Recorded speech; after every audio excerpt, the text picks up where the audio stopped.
Après un mois passé dans l'archipel des Bijagos, Raphaël, Magali et Michael explorent la mangrove. La meilleure façon pour l'observer est de naviguer en pirogue dans les bolons. Les bolons sont des rivières d'eau de mer qui pénètrent profondément à l'intérieur des îles. Tous les animaux s'y protègent de leurs prédateurs et viennent se reproduire. Tiens, regarde le crabe qui se balade là. Ah. Tu le vois? Il y a des maous, hein? C'est con qu'on puisse pas aller chercher là. Si, peut-être, on a. Il continue à grimper, tiens, il est là. Tu veux cette branche-là, tu la continues jusqu'à la première jonction. Michael complète les observations en cherchant les poissons cachés dans les racines de palétuvier. Si l'eau est trouble, c'est qu'elle est riche en particules de toutes sortes. Nourriture idéale pour tous les alevins, petits bébés poissons. Il y a le chemin par lequel on est venu. On pourra préciser quand on aura prélevé les échantillons, c'est à peu près ça.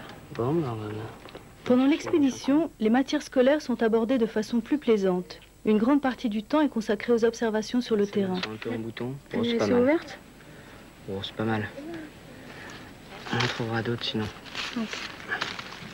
Voilà. Qu'est-ce? C'est un peu de tuliban. Ouais, c'est celui-là, là, ouais. T'as vu? Là, c'est le sel. C'est du sel, tu crois? Vas-y, goûte, on a. Ils étudient les palétuviers, ces arbres très particuliers capables de vivre dans l'eau de mer. Il n'est pas toujours facile d'en déterminer les espèces.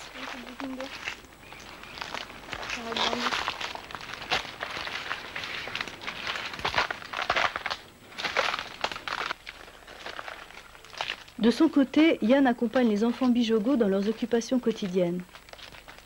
Chez les bijogos, les adultes sont les premiers servis, les enfants se contentent d'un peu de riz sans viande. Leur dur apprentissage de la vie débute par la chasse. Il faut savoir se nourrir seul dans la forêt pour survivre. Yann est étonné de ce savoir-faire que nous avons oublié depuis longtemps. Il est le plus vieux de la bande et le plus ignorant.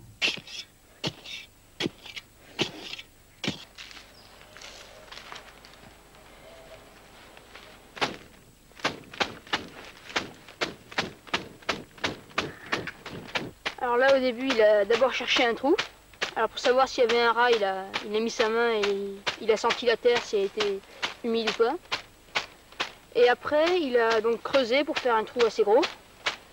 Et avec des feuilles de palme mortes, il enfume le trou pour que le rat sorte par ailleurs.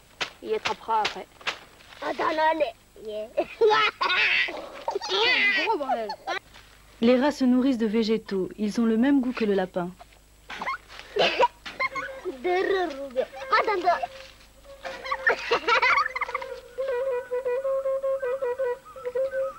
Un peu plus loin, près de la source, là où la forêt rejoint la mer, les jeunes rencontrent les habitants les plus étonnants de la mangrove, les périophthalmes. Ces petits poissons amphibies préfèrent l'air libre à l'eau de mer. Ils respirent en conservant une bulle d'air dans leur bouche et se nourrissent de minuscules animaux de la mer. Tout le monde se retrouve à la source. Les tisserins, ces jolis oiseaux jaunes, et les enfants venus renouveler leur réserve d'eau fraîche.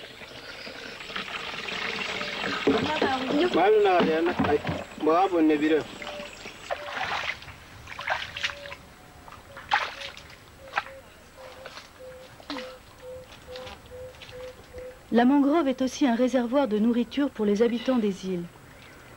Tous les matins, les femmes arrachent leurs huîtres sauvages des palétuviers.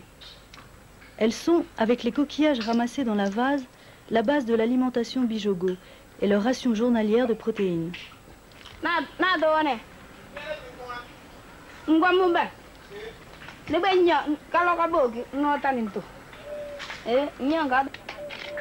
La mangrove qui couvre un tiers de la surface de la Guinée-Bissau semble être une réserve inépuisable de nourriture.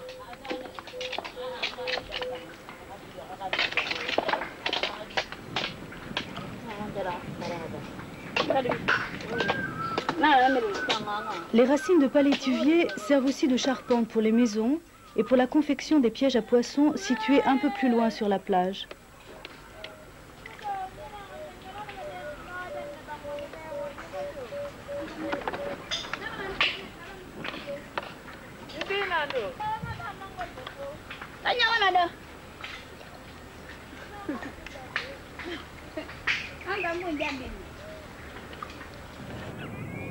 D'autres coquillages servent aussi à l'alimentation des bijogos quand la pêche et la chasse font défaut.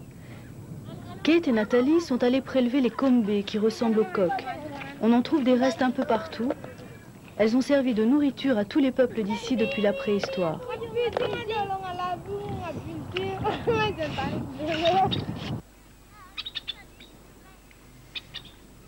Le piège à poissons est la technique de pêche ancestrale des bijogos. Il fonctionne pendant les grandes marées. Cette technique est de plus en plus menacée par la baisse des ressources dues au ravage de la pêche industrielle. Aujourd'hui, la marée est faible, seuls les oiseaux en profitent. L'archipel est une des grandes réserves mondiales d'oiseaux. Ils viennent d'Europe et parfois de beaucoup plus loin pour s'y reproduire.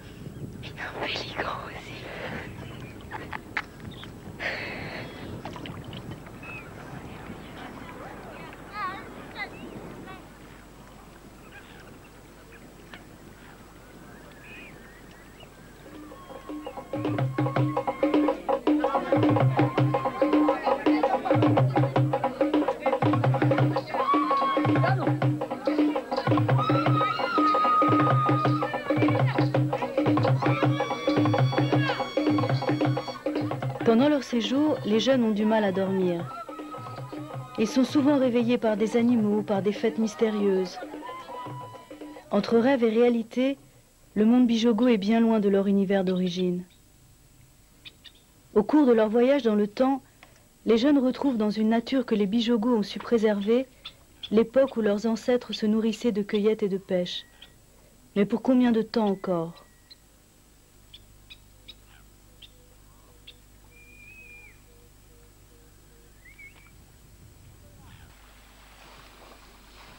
Poursuivant leur enquête sur l'écosystème, les jeunes de la fleur accompagnent les bijogos dans leur pêche.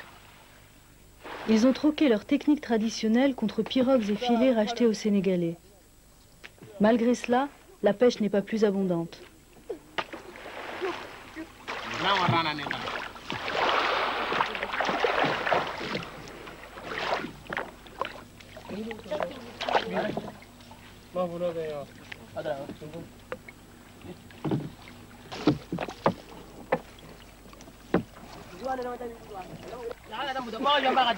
Mais là, regarde, il est parti.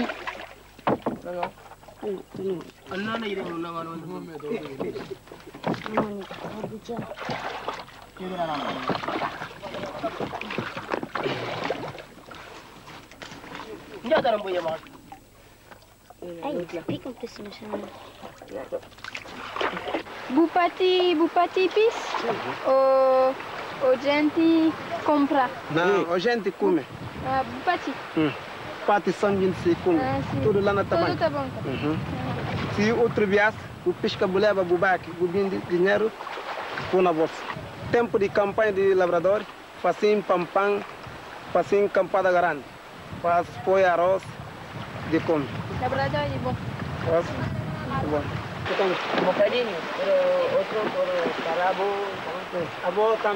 Les bijogos partagent tous leurs biens, que la pêche soit bonne ou non. C'est une tradition de leur société communautaire.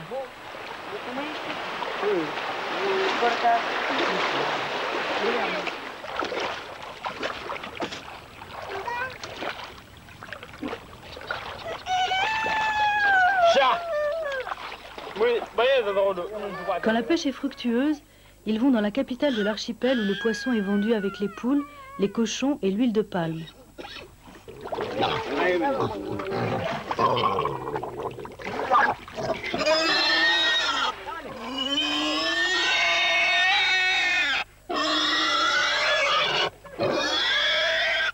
Les bijogos utilisent leurs pirogues traditionnelles pour se déplacer d'île en île.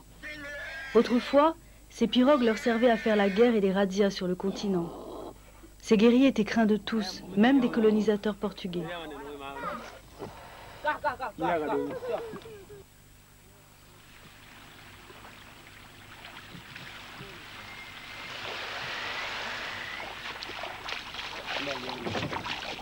Aujourd'hui, les pêcheurs qu'accompagnent Pierre et Arthur ne rapportent rien au village.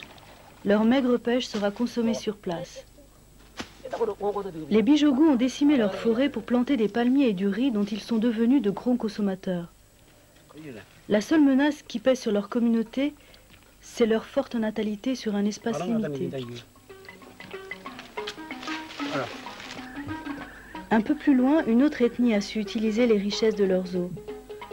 Les requins et les raies pullulent dans l'archipel. Ils sont une source de revenus pour les pêcheurs sénégalais. Les ailerons de ces poissons se vendent très cher en Asie. Les Sénégalais payent aux bijogos leur droit de pêche avec la chair des requins.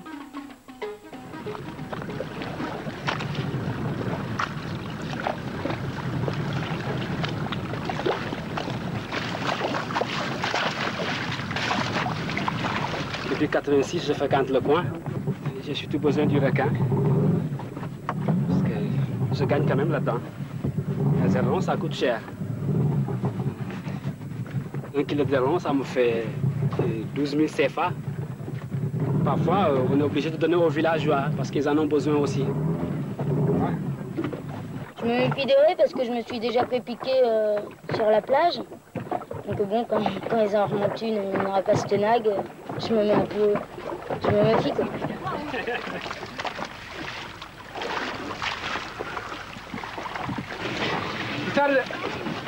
Comme Arthur, les bijogos ont peur des raies et des requins. Ils sont animistes et se méfient des mauvais esprits de la mer.